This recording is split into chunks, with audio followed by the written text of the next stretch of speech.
Hola, ¿cómo está? Qué bueno que nos acompañe una semana más en otra emisión de Panorama Judicial TV, el espacio informativo oficial del Poder Judicial de Honduras. Recuerde usted que con una entrevista a profundidad le damos a conocer las actuaciones de nuestros compañeros servidores judiciales en materia administrativa y en materia jurisdiccional.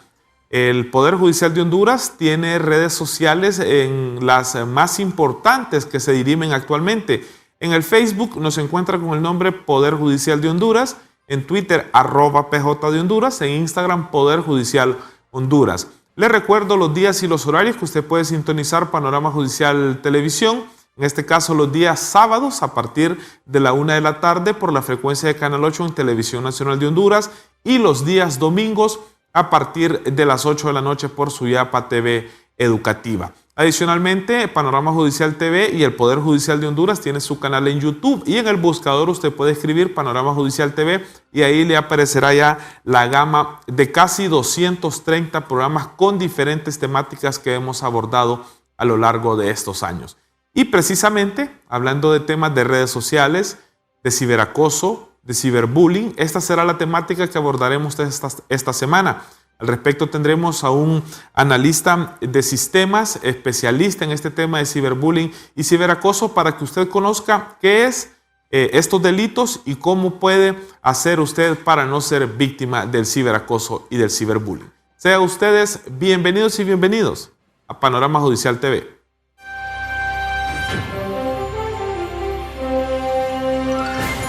Bienvenidos al primer segmento de Panorama Judicial Televisión. Como le explicaba al inicio de este espacio informativo oficial del Poder Judicial de Honduras, estos temas con la telecomunicación actual, con la presencia de la red en todas las casas prácticamente, el tema del ciberbullying, el ciberacoso, se encuentra prácticamente presente en el día a día.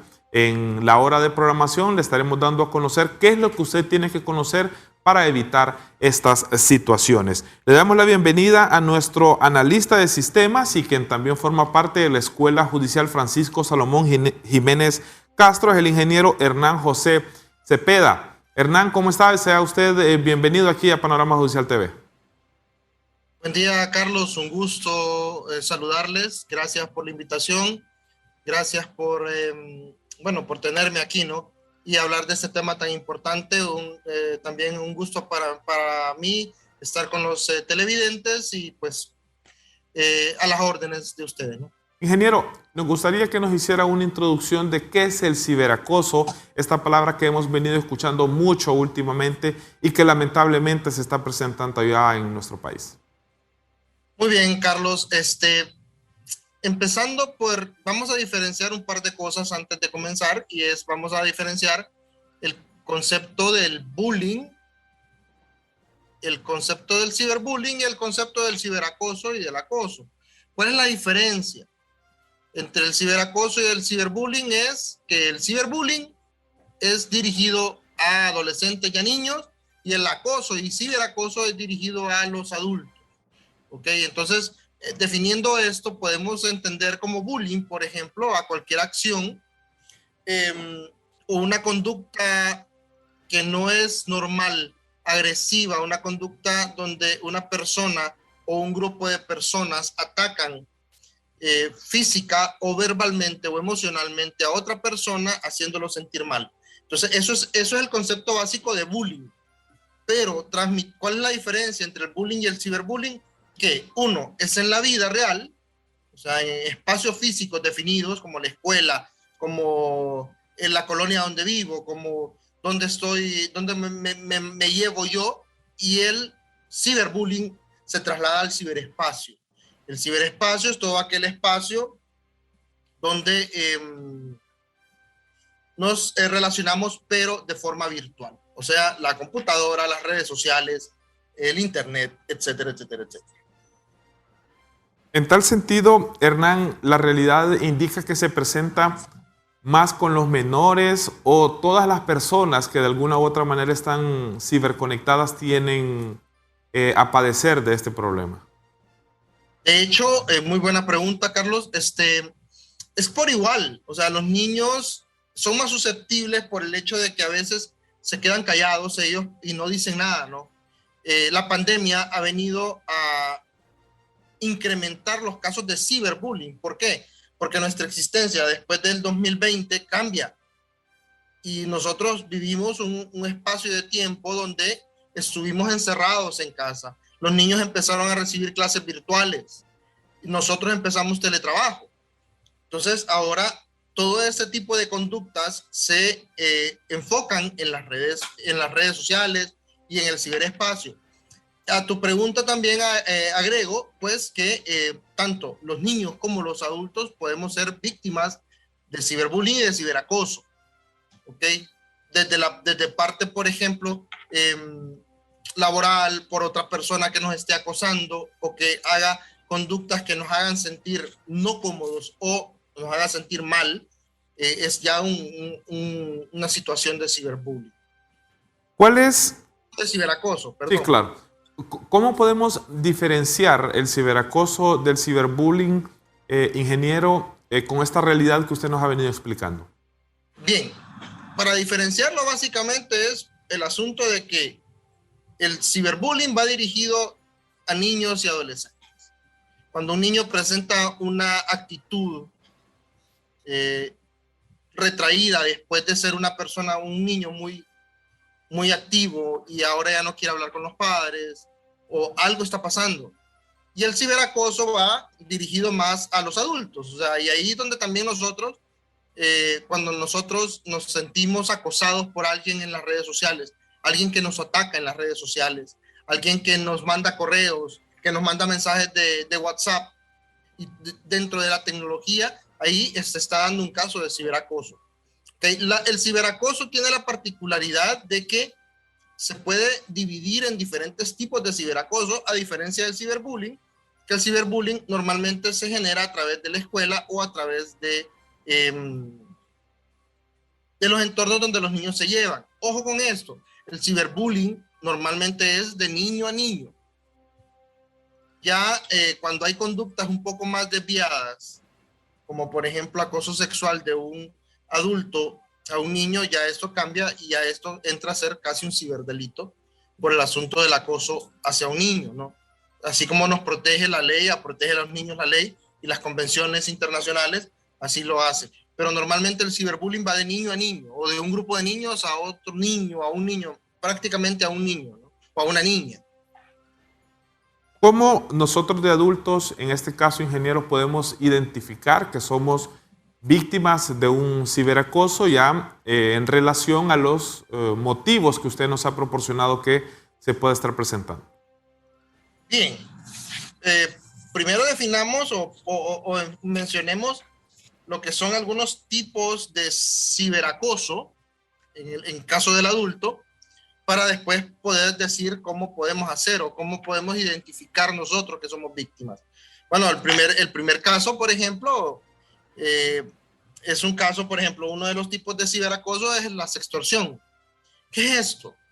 O sea, es cuando, por ejemplo, una persona, voy a poner un ejemplo acá sencillo y común, porque sucede mucho, más de lo que nosotros queremos o creemos, es el hecho, por ejemplo, de una persona que tiene su pareja, ya sea hombre o mujer, y a través de medios digitales comparten fotos, videos con contenido sexual o sexualizado, y hasta ahí no hay ningún tipo de delito ni ningún tipo de conducta anormal dentro de lo que ellos pueden pensar, porque es consensuado y es entre ellos dos. Pero ¿qué sucede cuando una persona viene y estas dos personas terminan su relación y una de ellas, por venganza, dependiendo de cómo la terminaron, empieza a difundir esos contenidos, esos contenidos sexuales a través de las redes sociales? Eso es un tipo de ciberacoso.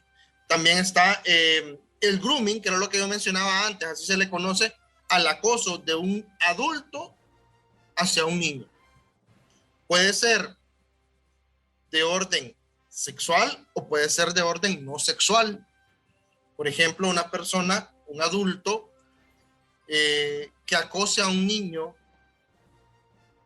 para hacerlo sentir mal, para sentir que no vale nada, o un adulto que acose a un niño para que el niño o el adolescente le envíe fotografías desnudas o fotografías en poca ropa. Y eso es un tipo de acoso y de ciberacoso porque va de un adulto hacia un niño. Se llama grooming. Está también a través de la ciberviolencia de género. Es un tema que actualmente se da mucho. El asunto de que de repente un hombre hacia una mujer o una mujer hacia un hombre lo ataque para hacerlo sentir menos. No puede pegarle porque es a través de un medio virtual. Pero a través de los medios virtuales la desvirtúa, levanta falsos, lo insulta. Eso es un tipo de ciberacoso o de ciberviolencia de género. Luego hay uno que no entra dentro del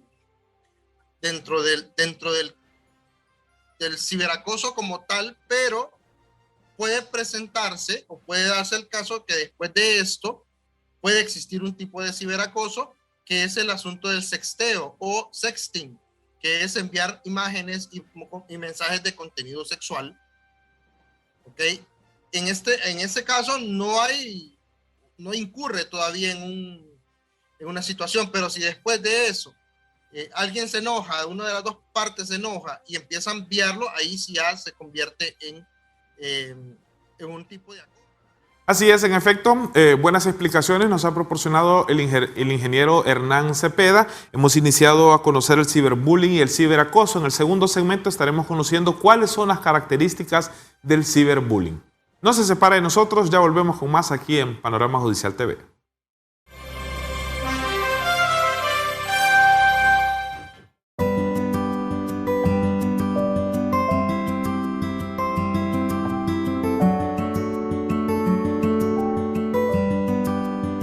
Soy sobreviviente de violencia doméstica porque yo en aquel tiempo cuando tenía mi segundo marido, que fue con el que los dejamos hace poco, ese hombre a mí me golpeó. Y yo no lo quise demandar, ¿verdad? Porque me dio pena. Entonces yo dije, esto lo voy a consumar, a dejarme con este hombre, y le dije a él, me dejo con vos y jamás después de vos yo voy a conseguir otro marido porque yo sé que de repente los maridos cuando lo están buscando a uno le ofrecen esto y lo otro, pero ya cuando están con uno lo que le ofrecen son sus puntapiés, sus trompones. Porque de repente yo de vivir tan martirizada y tan humillada y tan tensa en ese hogar, yo desarrollé una enfermedad de que es la depresión, ¿verdad? Yo estuve hospitalizada en Chiquimula, estuve también en el Catarino Rivas y estuve con varios médicos, con psicólogos, con neurólogos y con varios médicos.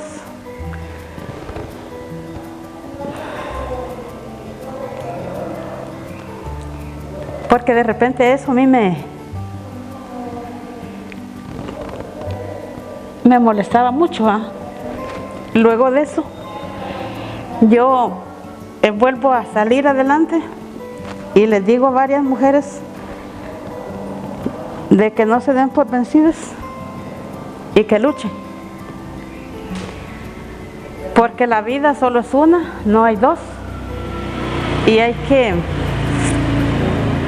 sobrevivir como se pueda y como se quiere, porque si no lo hacemos nosotros nadie nos va a ayudar a salir de donde los encontramos. Tenemos que tener fuerza de voluntad, primero empezar queriéndolo nosotros mismas para así poderles decir a las demás mujeres de que también, ¿verdad?, ellas sean fuertes y que salgan adelante. Para mí es algo, es un reto en la vida bastante difícil. El ser mujer nos hace que nos quieran bajar la cabeza, que nos quieran bajar la mirada. Ya no podemos tener hijos, ya estamos mayores, no podemos hacer nada, somos indígenas, somos pobres y que no valemos.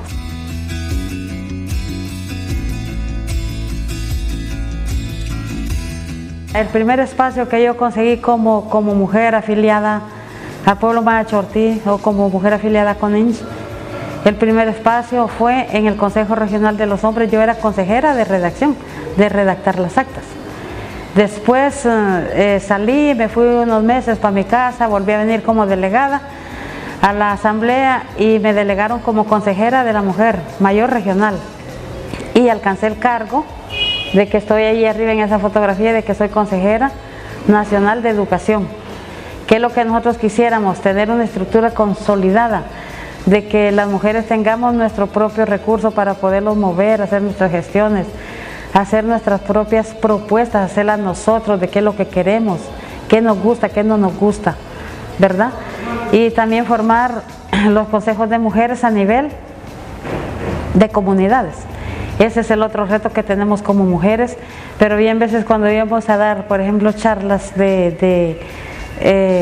para las niñas que a temprana edad salen embarazadas, los muchachos que no se protegen, las madres que tienen mucho hijo y que tal vez los regalan o los dejan botados porque mucho hijo. Íbamos como mujeres de las comunidades, yo citaba a las mujeres de las comunidades y iban al centro de salud para recibir ese tipo de aprendizaje.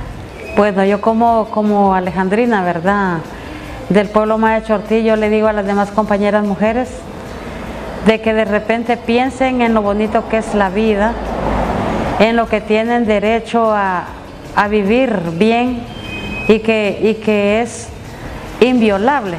Yo como mujer salí adelante y creo que cualquier mujer en mi posición que yo lo hice, cualquier mujer lo puede hacer también.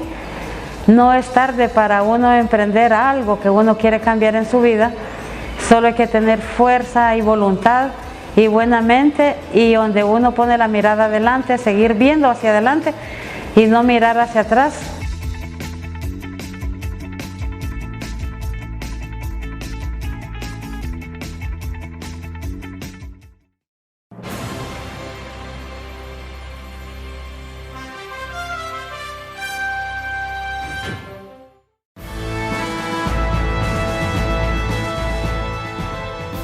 Nuestros organismos de seguridad y justicia trabajan juntos para combatir con eficacia a la delincuencia. El compromiso de todos es brindarle a usted y a la ciudadanía hondureña la tranquilidad que merece. Haga su parte, colabore con las autoridades, no se quede callado. Llame al 911 y denuncie. Programa de apoyo al sector Seguridad Paz, financiado por la Unión Europea y el Estado de Honduras.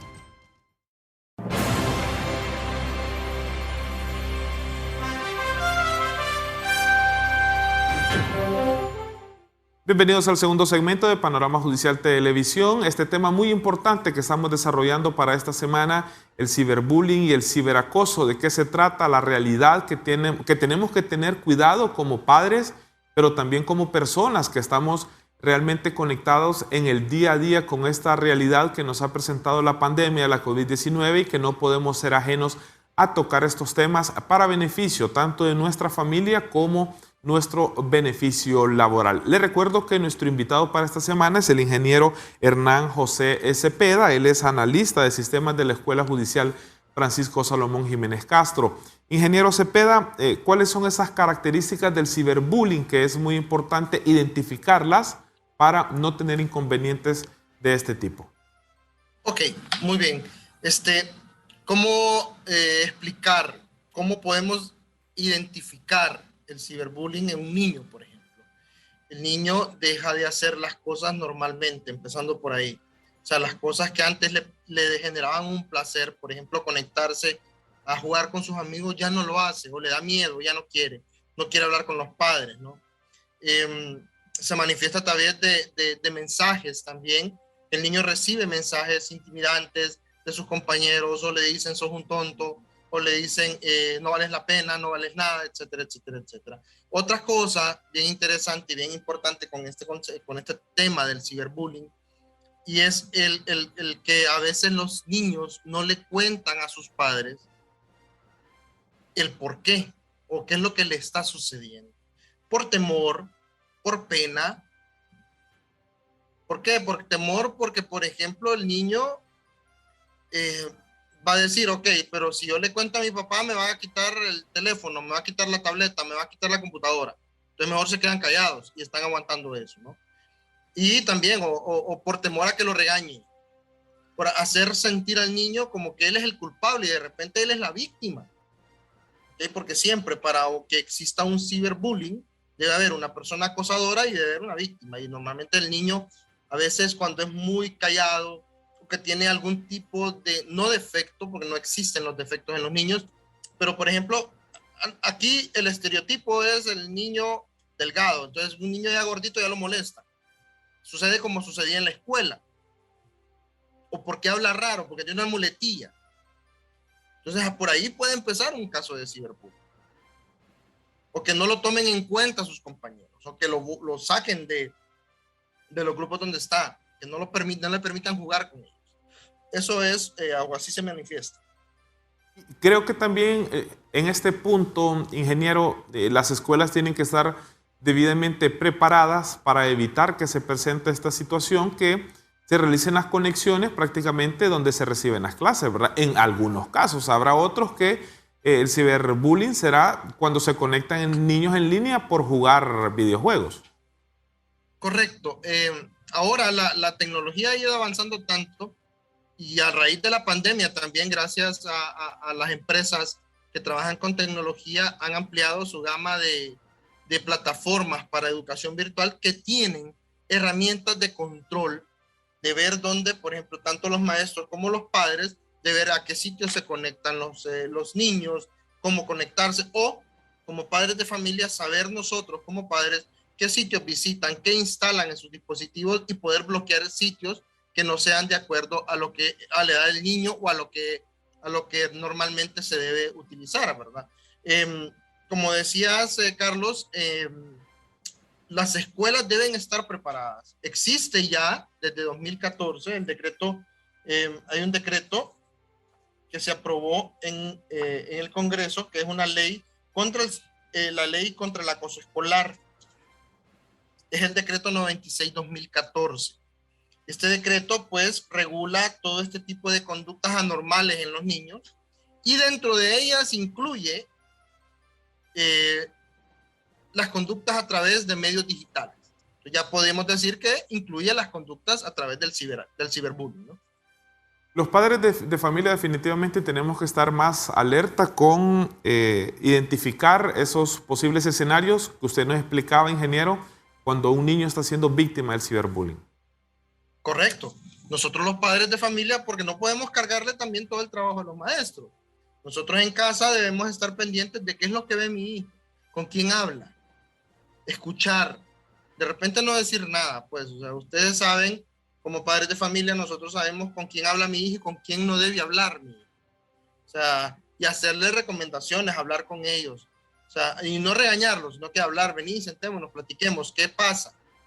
¿Por qué te sentís triste? O sea, me ha pasado a mí como padre de familia con mi hijo tiene 8 años, y me ha tocado sentarme, ¿no? Que mi amigo se enojó conmigo, ¿ok? ¿Por qué se enojó? ¿Qué pasó? Y así evitar que el amigo le haga bullying o ciberbullying o él haga ciberbullying también, porque claro, en algún momento la víctima puede cansarse y puede empezar él a hacer las mismas acciones que le hacen contra él, ¿no?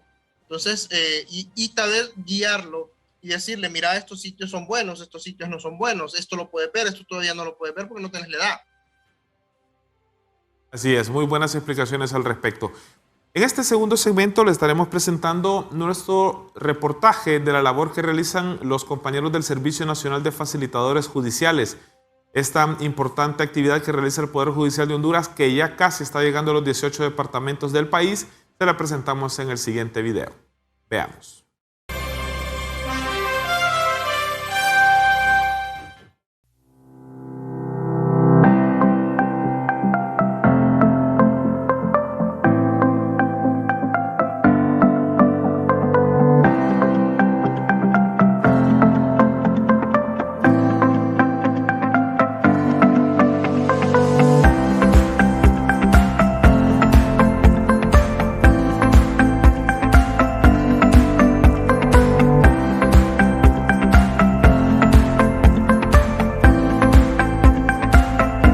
El Servicio Nacional de Facilitadores Judiciales representa un acceso a la justicia en las comunidades más alejadas del país. Este proyecto del Poder Judicial ha logrado dar resultados exponenciales en cuanto a la resolución alternativa de conflictos en las comunidades. El alcance ha sido muy favorable en virtud que nos hemos ido a los lugares más remotos. Cuando el servicio empezó a funcionar, tuve que conocer las comunidades que están a 2 horas y media, 3 horas de camino. Y el acceso a esa comunidad para dar una pronta respuesta a las personas, un pronto acceso a la justicia, era difícil en aquel tiempo, pero con el Servicio Nacional ha venido a facilitar un poco más, podríamos decir, la cercanía del juzgado por medio de los facilitadores judiciales al usuario, porque ya el usuario no necesita llegar hasta el juzgado para obtener una respuesta pronta a su necesidad. Hay una excelente, diría yo, aceptación en virtud de que la gente economiza recursos en cuestiones de gastos, tiempo, y el acceso es en su comunidad. Son hombres y mujeres que cuentan con los conocimientos y destrezas necesarias para llevar a cabo de una manera calificada su función, recibiendo capacitaciones por parte de los jueces de paz en distintas materias de interés social. Contenta me siento porque al ver de que la comunidad tiene esa confianza, ¿verdad?, de haberme elegido a mí para ser facilitadora judicial, pues para mí es un orgullo y con ideas de seguir,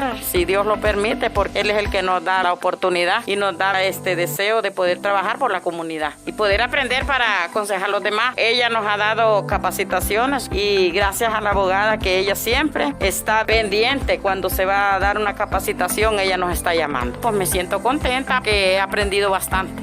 El facilitador judicial es un líder de su comunidad que voluntariamente se encuentra al servicio de la Administración de Justicia. Tiene la función principal de servir de enlace entre la ciudadanía y el Poder Judicial para garantizar un genuino y eficiente acceso a la justicia. Se desempeña en el ámbito geográfico de su localidad, caserío, zona, comunidad, barrio o aldeas. Para mí es un honor tenerla a ella de facilitadora porque la tenemos cerca y cualquier problema con ella lo platicamos. Excelente, porque cualquier cosa yo a ella le digo, le platico y ella me aconseja a mí. Por eso está ella aquí, pues está más cerca y uno no paga ni pasaje para ir abajo, es mejor aquí platicar con ella que está cerca porque no nos sale muy largo. El servicio promueve una cultura de paz, fortaleciendo los mecanismos de prevención y resolución alternativa de conflictos entre los habitantes de la sociedad, particularmente entre los sectores en condición de mayor vulnerabilidad, de manera gratuita. Para mí es un orgullo pues que me hayan tomado en cuenta y ser nombrado directamente por toda la comunidad. Y hasta ahorita me siento bien por eso. Y a medida hay gente que también a uno le pregunta lo que le han enseñado allá, uno lo comparte en la comunidad y eso es lo que a la gente le sirve. Porque hasta ahorita, en el momento, las charlas que yo le he dicho a la gente aquí, le ha servido y se ha regado aquí, pero si se le preguntara a la gente, aquí es diferente.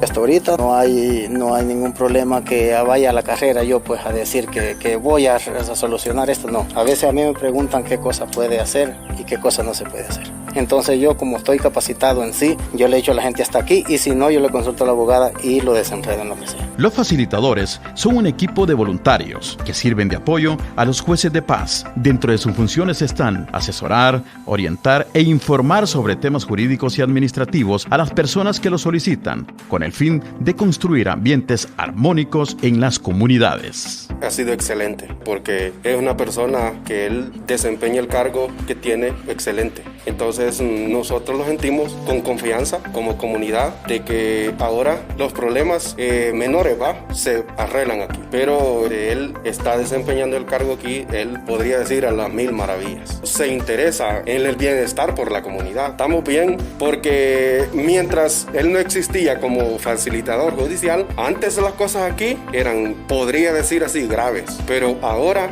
desde que él desempeña el cargo, todo está en paz, en armonía. Aquí en la comunidad, si alguno tiene algún problemita, por ejemplo menor, ahí dice, ahí está el facilitador judicial para arreglar. O sea que a él nosotros lo llegamos para arreglar nuestros problemas. Él nunca dice no. El objetivo del Poder Judicial está encaminado al fortalecimiento de la administración de justicia, fomentando a la vez la seguridad y la confianza de la ciudadanía y que sea percibido como un verdadero garante de los derechos de todos los pobladores de las distintas localidades donde se encuentra implementado el Servicio Nacional de Facilitadores Judiciales. Mi rol como facilitador judicial, consiste en ayudar a los vecinos de nuestra comunidad en resolverles conflictos de ellos, ¿verdad? Que conflictos que los vecinos tienen. Yo tengo que esperar como facilitador judicial que me busquen a mí para ayudar a solucionar los problemas que tengan los vecinos. Y con la formación que me dieron también, todo eso me ha ayudado. Uno sirve de medio pues para que las personas lleguen a estar tranquilas. Lo que se logra es que la comunidad viva tranquila, en paz, sin que hayan conflictos entre los vecinos. El compromiso del Poder Judicial de Honduras es eliminar cualquier tipo de obstáculo que impida el acceso a la justicia de todas las personas que habitan en el territorio nacional, brindando un servicio rápido, efectivo y de calidad.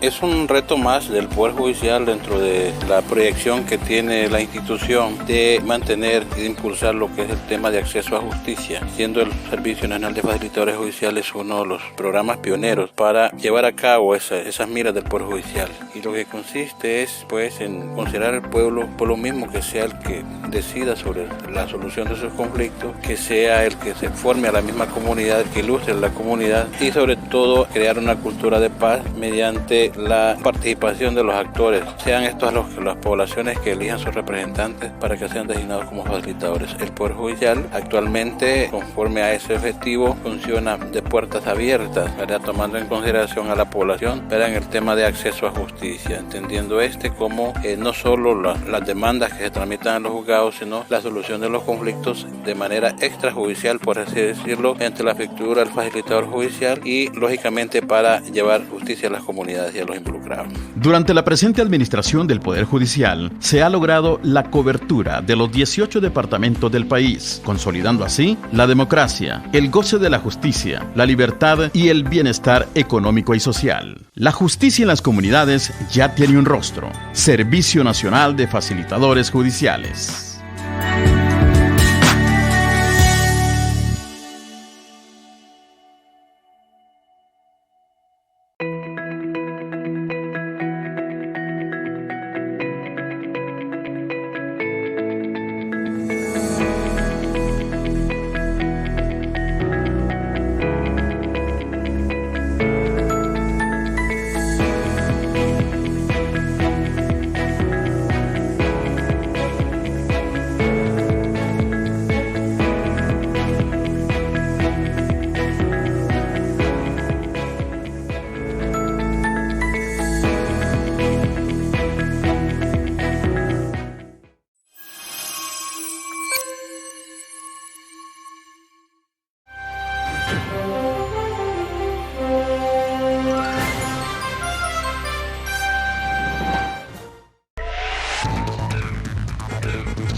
Si no respeta la ley, el esfuerzo de todos es inútil. Cumplir y hacer cumplir las leyes, respetar las autoridades y confiar en nuestras instituciones es su deber como ciudadano.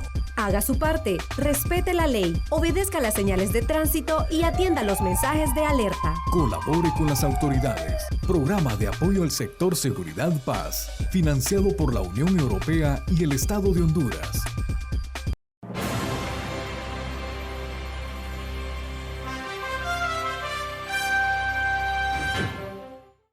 Bienvenidos al tercer segmento de Panorama Judicial Televisión. Le recuerdo, fiel televidente, que esta semana estamos conociendo de qué se trata el ciberacoso y el ciberbullying.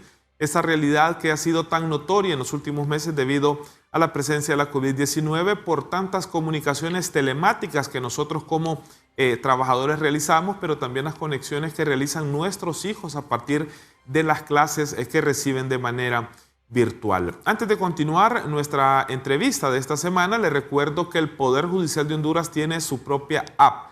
De manera gratuita en el iOS o en el Play Store, usted puede descargar la aplicación del Poder Judicial de Honduras para que conozca todas las actuaciones que como Poder del Estado realizamos, ya sea en materia jurisdiccional como en materia administrativa. El tema del presupuesto, por ejemplo, usted quiere saber cómo se maneja el presupuesto asignado a este Poder del Estado, descargue nuestra aplicación, ya que en una ventana usted puede conocer todas las actuaciones de cómo se invierte el presupuesto que se asigna al Poder Judicial de Honduras. Recuerde, descargue la app Poder Judicial de Honduras de manera gratuita para que usted tenga en su dispositivo móvil o en su tableta al Poder Judicial de Honduras. Nuestro invitado para esta semana es el ingeniero Hernán José Cepeda Castro. Él es analista de sistemas de la Escuela Judicial Francisco Salomón Jiménez Castro.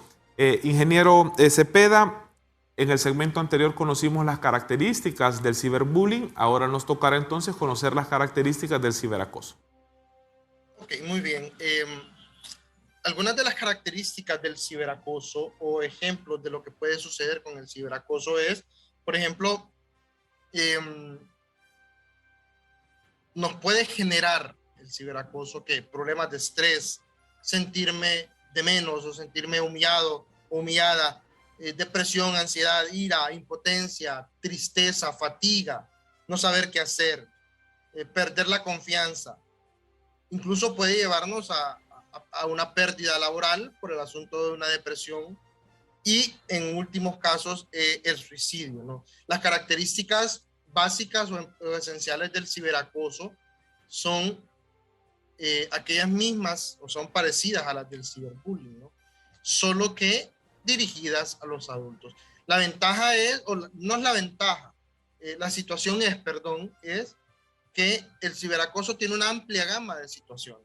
Entonces, para cada una puede haber diferentes tipos de causales, ¿no? Por ejemplo, en el acoso, que es el acoso laboral, el network mobbing, por ejemplo, mi jefe no tiene una buena relación conmigo y me empieza a hacer un acoso laboral a través de redes sociales, a través de correo electrónico, a través de mensajes de WhatsApp. ¿Okay? En el caso de parejas o de relaciones de noviazgo y relaciones pues ya interpersonales, mandar mensajes, mandar fotos denigrantes o escribir a las redes sociales o crear cuentas falsas para denigrar a una persona. O sea, yo he conocido un par de casos en los cuales se ha tenido que hacer investigaciones para poder hacer este tipo para desenmascarar a este tipo de personas, ¿no? No es fácil, es algo bien complicado, porque hay que rastrear direcciones IP, hay que hacer vaciados de equipo, etcétera, etcétera, etcétera. Entonces no es fácil, pero con el equipo adecuado y con los conocimientos adecuados se puede realizar. Yo creo que también tiene que existir el conocimiento de uno que se conecta a este tipo de relaciones interpersonales cibernéticas, por llamarlo de algún modo, ingeniero, que tiene que existir el respeto entre los que se están comunicando, ¿verdad? Es decir, si yo no accedo o no quiero acceder a una reunión con videocámara, estoy en todo mi derecho de hacerlo, ¿verdad? Siempre y cuando se trate, correcto, obviamente, de temas personales. ¿Estaría bien verlo de esta manera? Claro que sí, o sea, perfectamente. De hecho, tenemos el derecho de, si yo no me quiero conectar, nadie me puede obligar a conectarme. ¿Sí? Como dice Carlos, si es una reunión social y yo no tengo ganas de conectarme o de hablar con alguien de los que está ahí, nadie me puede obligar. No me obligan a poner la cara. Y no me pueden tampoco acusar de algo por eso, ¿no? Referente a las redes sociales es un arma de doble filo y siempre nosotros dentro del ambiente en el que vivimos debemos aprender a leer los términos de la red. Cuando yo creo un usuario dentro de Facebook, por ejemplo, o dentro de Twitter, o dentro de Instagram, o cualquier otra red social, tengo que leer, en vez de darle solo siguiente, o sí acepto, leer antes. ¿Por qué? Porque ahí hay cláusulas dentro de esos, son contratos, donde yo accedo a cosas y sin darme cuenta. Por ejemplo, en el Facebook, ustedes no saben, o no sé si lo sabrán, que todo contenido que usted suba de Facebook a Facebook pertenece a Facebook después. ¿Ok? Entonces, es complicado, porque nadie los lee, la verdad. Sí, la verdad es que yo me tomé mi tiempo en leerlo y me quedé así como, wow, o sea, esto es un poco más de lo que solo es una red social para conectarme con la gente. Nosotros, Hernán, que manejamos este tema de páginas oficiales del Poder del Estado, tanto lo que pasa con el perfil de la Escuela Judicial o lo que pasa con el perfil del Poder Judicial de Honduras, hemos notado palabras ofensivas y denigrantes, y creo que estas mismas normas que usted menciona, ingeniero Cepeda, tenemos que conocerlas todos para que no se nos bloquee el perfil en algunos casos, para no ser reportados en otros, porque son situaciones que se presentan en esta red social. Sucede bastante, por ejemplo, en Twitter. En Twitter para mí es una de las redes sociales, es una de mi red social favorita. ¿Cuál es el problema con Twitter? Twitter es donde todo el mundo va a descargar su ansiedad, su incomodidad, su inconformidad. Y entonces, ¿qué sucede? En Twitter todo se descarga, todo descarga, y entonces hay muchas palabras suaves, hay muchas cosas que ofensivas, y entonces a veces se reportan y se bloquean. Pero tenemos que mantenernos siempre utilizando las buenas costumbres, cosa que es parte realmente, o debería de ser parte de la cultura de cada quien. Claro, yo creo que utilizar palabras denigrantes o soeces no tiene que ser una de las maneras para tener libertad de expresión de una manera controlada, ¿verdad? Uno puede dar a conocer su punto de vista sin necesidad de recurrir al insulto. Es correcto, o sea, no tengo por qué, yo puedo tener un punto de vista diferente al tuyo, y en una red social yo digo no, pero no estoy de acuerdo, pero no necesito insultar a alguien o ofender a alguien para eso. ¿Existe el ciberacoso laboral también, ingeniero Cepeda? Sí, señor. Existe el ciberacoso laboral, y el ciberacoso laboral es como, por ejemplo, a través de un correo electrónico, nosotros que tenemos correos electrónicos institucionales, mandar un correo masivo, por ejemplo, vale más que nosotros tenemos controlado esto, pero mandar un correo masivo donde directamente a una persona se le acuse o se le ofenda, diciendo de que es una persona que no es leal, o que es una persona que no es... Eso es parte del ciberacoso laboral. O que mi jefe me ofenda a través de un mensaje en un grupo de WhatsApp o directamente en el WhatsApp. Entonces, esto es parte del ciberacoso laboral. Y esto puede hacer de que nosotros no querramos ir a trabajar, o peor. Así es, en efecto.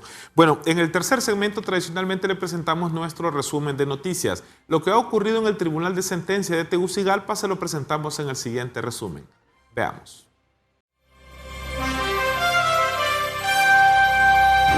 La Sala Primera del Tribunal de Sentencia con Competencia Territorial Nacional ha programado para el próximo 15 de marzo la audiencia de proposición de medios de prueba en el proceso instruido contra Denis Abel Ordóñez, uno de los supuestos responsables a título de autor del asesinato de la abogada Edna Carolina Echeverría, exdiputada del Congreso Nacional, y también se le supone responsable del delito de asesinato en su grado de ejecución de tentativa incoada en perjuicio de Wilfredo Urtecho Yamborde, esposo de la parlamentaria. También en la Sala Primera con Competencia Territorial Nacional se programó para este día la audiencia de proposición de medios de prueba en la causa instruida contra el ciudadano Santos Rodríguez Orellana, su esposa Jennifer Lisset Bonilla y su suegra Reina Lisset Bonilla por suponerlos responsables del delito de lavado de activos en perjuicio de la economía del Estado de Honduras. Por su parte, en la Sala Segunda del Tribunal de Sentencia con Competencia Territorial Nacional, por unanimidad de votos condenó a Darwin Obed López a una pena de 10 años de prisión, más el pago de una multa de 6,000 lempiras por el delito de tráfico de drogas agravado, este delito en perjuicio de la salud de la población del Estado de Honduras. Asimismo, López fue condenado a la pena de 1 año de prisión por el delito de tenencia ilegal de arma de fuego de uso comercial en perjuicio del orden público, como también a la localización permanente por el término de 2 años. También en la Sala Segunda del Tribunal de Sentencia con Competencia Territorial Nacional se declaró culpables a los ciudadanos Naún Eduardo Escobar Ortiz por los delitos de tráfico ilícito de drogas agravado y tenencia de arma de uso prohibido, y a Carla Patricia Dubón por el delito de tráfico ilícito de drogas agravado, ilícitos cometidos en perjuicio de la salud de la población y la seguridad interior del Estado de Honduras. La audiencia de determinación de la pena fue señalada para el próximo 29 de marzo a la 1:30 de la tarde. Entre tanto, en el tribunal que conoce los delitos comunes se desarrollaron diferentes audiencias. En la sala primera, por una conformidad de las partes, se condenó a Óscar Danilo Hernández Maradiaga a una pena de 15 años, 2 meses de reclusión por el delito de violación agravada continuada en perjuicio de una persona del sexo femenino. La lectura de sentencia fue señalada para el próximo 10 de marzo. Siempre la sala primera condenó a una pena de 15 años de prisión por el delito de homicidio en perjuicio de Jessica Carolina Molina. No obstante, fue absuelto de responsabilidad por el delito de privación injusta de la libertad. En la sala segunda del Tribunal de Sentencia, por conformidad de las partes, se condenó a José Ernesto Martínez Almendares a una pena de 2 años de reclusión más el pago de una multa de 2.000 lempiras por el delito de tráfico ilícito de drogas en su modalidad de posesión y 1 año de prisión más las penas accesorias por el delito de porte ilegal de municiones de uso comercial. Mientras tanto, en la sala tercera del Tribunal de Sentencia, después de valorar en su conjunto la carga probatoria evacuada durante el debate de juicio oral y público, se determinó absolver de toda responsabilidad penal al ciudadano Gerson Contreras Cáceres por el delito de otras agresiones sexuales. La lectura de sentencia se fue señalada para el próximo 9 de marzo. En la sala cuarta del Tribunal de Sentencia se declaró culpable a Luis Daniel Herrera. En la sala cuarta se declaró culpable a Luis Daniel Herrera Carrasco por el delito de robo en perjuicio de una ciudadana. La audiencia de determinación de la pena fue señalada para el próximo 28 de marzo. En la sala quinta del Tribunal de Sentencia se declaró culpable a Reinaldo Daniel García Padilla por los delitos de uso de documentos falsos por su uso y estafa en perjuicio de la fe pública y Reinaldo Antonio García, señalando la audiencia de determinación de la pena para el próximo 29 de marzo. Finalmente, la Sala Quinta condenó a 2 años de prisión más una multa de 2.000 lempiras a Junior Ariel Villalta Flores por el delito de tráfico de drogas en su modalidad de posesión en perjuicio de la salud de la población del estado de Honduras. Lucía Vilars para Panorama Judicial Televisión.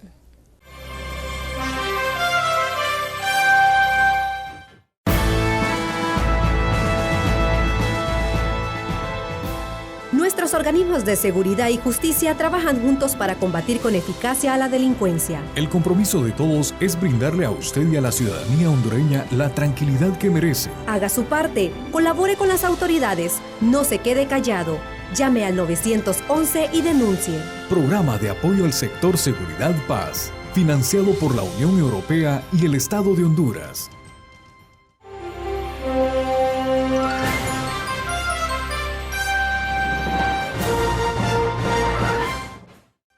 Bienvenidos al cuarto y último segmento de Panorama Judicial Televisión, esta hora de programa que se nos ha ido realmente bastante rápido, quizás por el tema tan importante y por la realidad que estamos abordando para esta semana. Antes de continuar en nuestro tema del ciberbullying, el ciberacoso, le recuerdo que usted tiene una cita con Panorama Judicial Radio los viernes de 9 a 10 de la mañana a través de Radio Nacional de Honduras. Usted puede sintonizar la frecuencia 94.1 para la zona noroccidental y la frecuencia 101.3 para la zona centro-sur, ambas de la frecuencia modulada o FM como tradicionalmente le conocemos. Adicionalmente, el Poder Judicial de Honduras tiene su radio virtual. Usted sintonice radiojusticiahn.com para que conozca todos los programas de Panorama Judicial Radio, pero los programas especiales que nuestras dependencias le han preparado para que usted conozca cuál es la actividad que desarrolla el Poder Judicial de Honduras. Le explicaba que el ciberbullying, el ciberacoso es la temática que estamos abordando esta semana con nuestro invitado, el ingeniero Hernán Cepeda. Ingeniero, si nos hace un recordatorio de qué es el ciberbullying, el ciberacoso. Bien, gracias Carlos. El ciberbullying, recordando el concepto, es toda acción ofensiva, incluso violenta, a través de las redes sociales hacia un niño. Y el ciberacoso es casi lo mismo, solo que dirigido a un adulto, ¿ok? Y es importante que lo sepamos.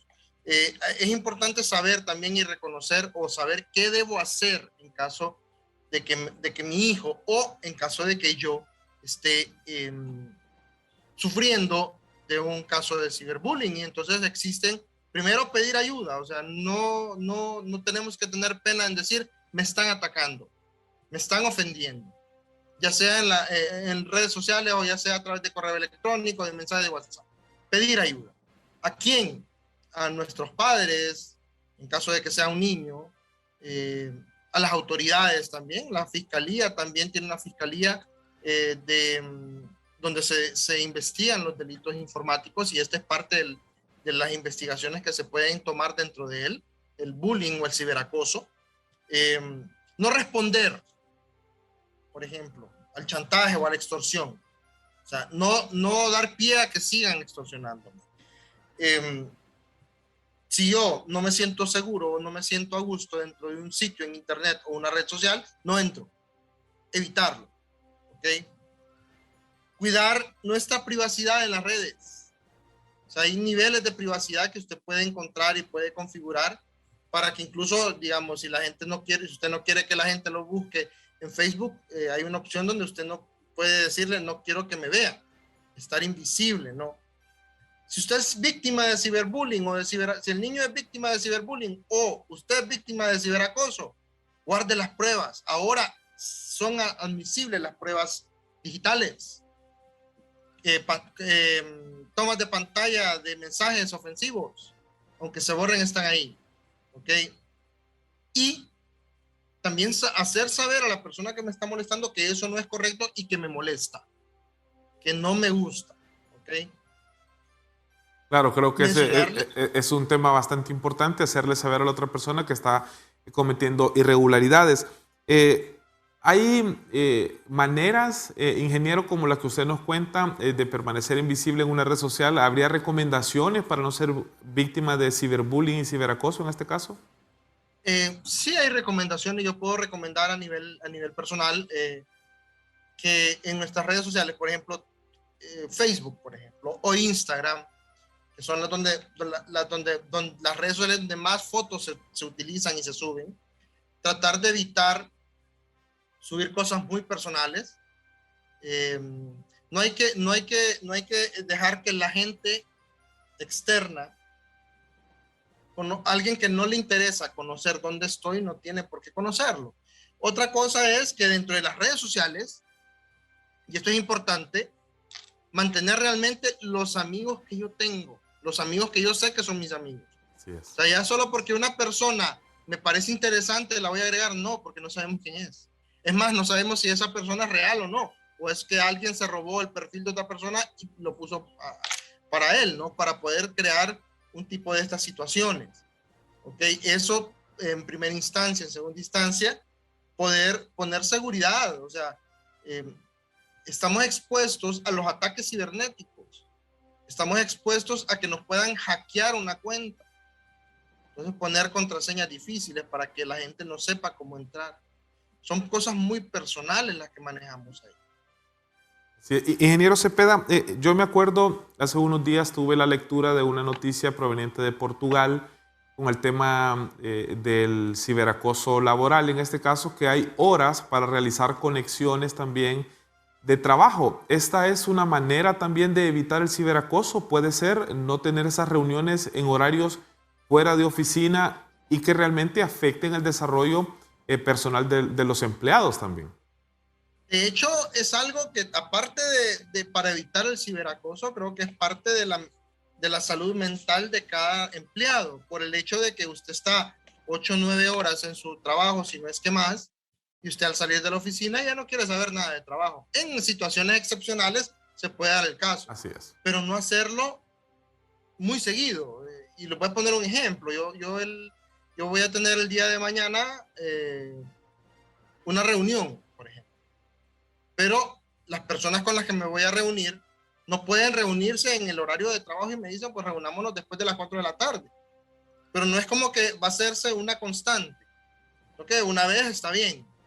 Otra cosa con el asunto del acoso laboral y algo que mencionó Carlos es que la institución debe tener controles sobre dónde entramos, porque nosotros podemos, como expertos en seguridad, saber en qué horario, por ejemplo, una persona puede conectarse a internet, a qué sitios entra. En horarios de trabajo, por ejemplo, nosotros en el Poder Judicial no tenemos acceso a redes sociales, a excepción de las personas que manejan las redes sociales de cada una de las unidades, ¿no? Sí. Y eso es algo importante. ¿Por qué? Porque aparte de que nos distrae del trabajo, puede darse el caso de que por ahí nos puedan robar información o por ahí nos puedan atacar a la persona, ¿no? O sea, por ejemplo, con todo lo que se ha estado viviendo políticamente en el país, ¿qué sucede? Ya una persona pone un comentario, hace un comentario, por ejemplo, en uno de las redes oficiales del Poder Judicial, y empiezan a insultarlo. Y entonces eso no es normal. O sea, eso realmente, como decía antes, las buenas costumbres. O sea, sabemos que nuestro pueblo ha estado molesto durante mucho tiempo, pero eso no me da el derecho a mí de insultar a otra persona, solo porque esa persona no piensa igual que yo. Ahora, al respecto, usted ha mencionado una palabra bastante clave y tiene que ver con la agenda o el guión que tenemos programado, la capacitación con personal judicial. Al respecto, la Escuela Judicial siempre tiene preparados estos temas actualizados debidamente. ¿Cuál es la temática que se ha abordado con los servidores judiciales, ingeniero Cepeda? De hecho, y muy buena pregunta, porque yo como parte de la Escuela Judicial, yo soy el encargado y el gestor del área de informática y de la educación virtual. Yo he apostado desde el año pasado hasta ahora, no solo con entrar en la parte de ofimática, que es Office, ¿verdad? Microsoft, Word, PowerPoint, sino que me he orientado más también al área de ciberacoso, porque se han dado conferencias de ciberbullying, de ciberacoso y ciberseguridad. La parte de cómo proteger mi información, cómo proteger lo que yo tengo en mis redes sociales. Y ahora, este año, ahorita en este momento se está desarrollando, su servidor lo está impartiendo, es un curso sobre ciberdelito y el manejo de la evidencia digital. ¿Por qué? Porque también para los operadores de justicia es importante conocer que nuestra ley, en el nuevo código o el código reformado penal, hay ya delitos tipificados de carácter digital o de carácter virtual o de carácter informático. Y además también hacer conocer cómo se maneja la evidencia digital, cuál es la cadena de custodia de la evidencia digital, cuáles son las herramientas para esto. Entonces estamos apostando a eso. Durante todo este año vamos a estar trabajando con temas como ciberacoso, ciberbullying, conferencias y cursos de este tipo. Ingeniero Hernán Cepeda, aquí en Panorama Judicial TV nos gusta destacar la parte personal profesional de nuestros entrevistados. ¿Hace cuánto tiempo usted forma parte de la familia judicial? Yo tengo, y si Dios así lo permite, este año en noviembre yo cumplo 16 años de estar en el Poder Judicial, 15 de estar en la Escuela Judicial. Me formé, parte de mi formación la hice a través de la Escuela Judicial. Tengo una especialidad en ciberseguridad y pues es un área que me apasiona, la verdad. Siempre ha estado... ya es algo que yo hago. Ajá. Perdón. ¿Siempre ha estado en temas de capacitación dentro de la Escuela Judicial, ingeniero? Desde el principio. Desde que empecé en la escuela, empecé en un área técnica de digitación y luego pasé ya a gestionar capacitaciones a partir del 2008, por acá, 2007, 2008 empezamos con las capacitaciones en el área de sistemas y pues se han venido desarrollando y se ha venido ampliando todo el pensum académico de la parte de informática. Me decía usted que le apasiona este tema y hay unas aulas virtuales ahora que facilita el tema de la impartición de estos talleres, ¿verdad? Correcto, o sea, la Escuela Judicial y así por la pandemia, es importante reconocer el esfuerzo que hemos hecho en el Poder Judicial, ya que nosotros tenemos físicamente un aula virtual aquí en Tegucigalpa y en San Pedro Sula hay una aula virtual también, con 20 computadoras acá y 12 computadoras en San Pedro Sula. Pero a raíz de la pandemia tenemos una plataforma virtual que se utiliza para los cursos virtuales y también las herramientas de comunicación como Zoom, que nos ayudan a nosotros a poder impartir clases con los alumnos conectados y para que ellos puedan comprender mejor y hacer sus preguntas y sus dudas a través de él. Al respecto de este tema que hemos abordado, ¿cuál es el mensaje final del ingeniero Hernán Cepeda? Pues gracias primero por la invitación y pues a manera de una conclusión podríamos decir que el ciberbullying y el ciberacoso son actos realmente de crueldad y que nos invade la privacidad, la seguridad, incluso la seguridad de nuestro hogar y la privacidad de nuestro hogar. Alguien que nos ofende, nos va a ofender vía un mensaje en el momento que se le puede ocurrir, ¿no? En el trabajo, entre los amigos, ¿ok? Y tenemos que tomar muy en cuenta, primero, que las tecnologías de la información y de la comunicación, o TICs, o los elementos digitales de nuestro entorno, nos pueden servir, o pueden ser herramientas para nuestro beneficio, pero también pueden ser herramientas para que nos hagan daño. Entonces hay que saber cuidar nuestra información, nuestros datos y nuestra privacidad dentro de las redes sociales. Y también, tanto las instituciones públicas como privadas deben estar siempre pendientes, y estoy hablando de las instituciones tanto educativas como las instituciones donde laboramos, pendientes de estas situaciones que se puedan presentar para poder erradicar este mal que existe. Muchísimas gracias. Ha sido el ingeniero Hernán José Cepeda, quien es analista de sistemas de la Escuela Judicial Francisco Salomón Jiménez Castro. Voy a hacer mías las palabras que él nos acaba de exteriorizar. Hay que proteger y cuidar muy bien nuestros datos para no ser víctimas de ciberacoso. A todos ustedes, muchísimas gracias por el placer de su atención. Que estén bien. Será hasta la próxima semana con otro tema de mucho interés.